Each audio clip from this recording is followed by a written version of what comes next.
Em đừng cần những thứ cao sang, nếu sau này họ ra đi vội vàng, anh vẫn cho em cháu muôn mang, biết em thương người ấy đã thật nhiều. Anh hỏi lòng anh có bao nhiêu, cho đến tim em cho đã quên đủ nhiều. Xin đừng quên ta đã từng yêu. Come on, let's go.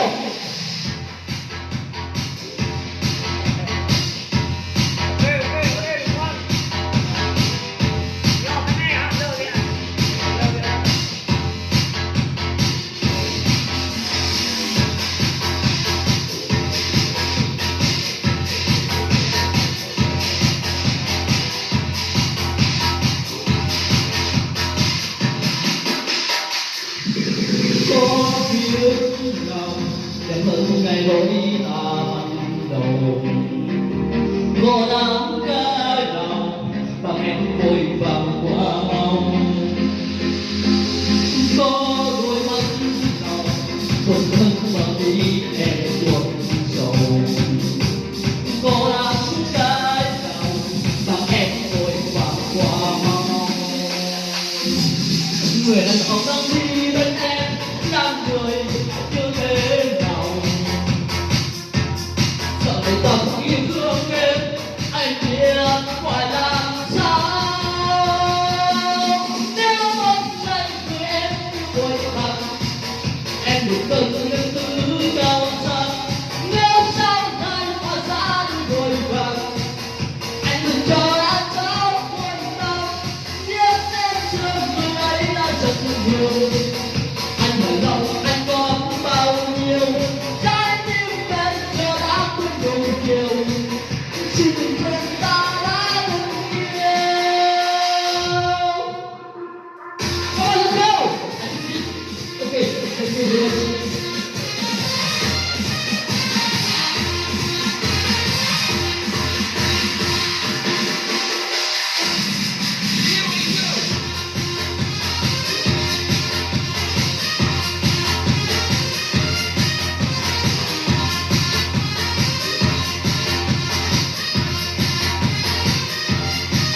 Come on, let's go.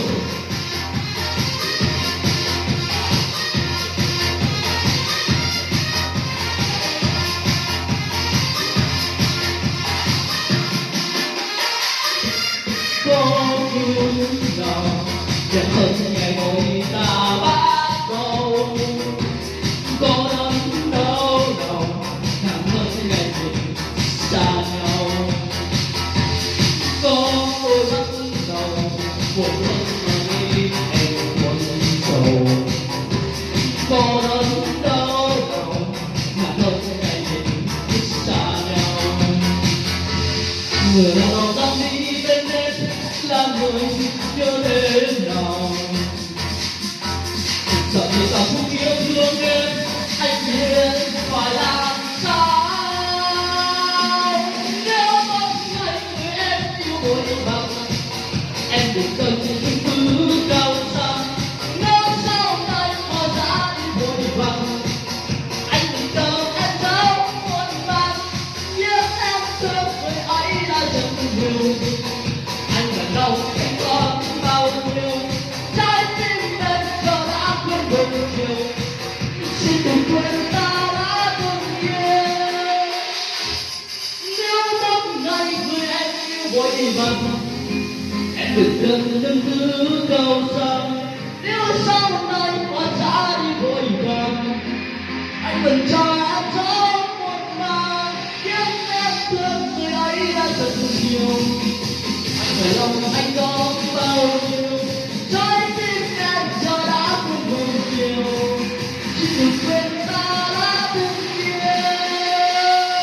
Come on, let's go.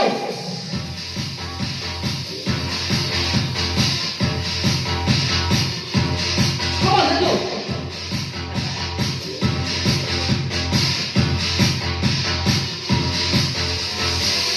Okay, saya cuba. Okay, kita jadi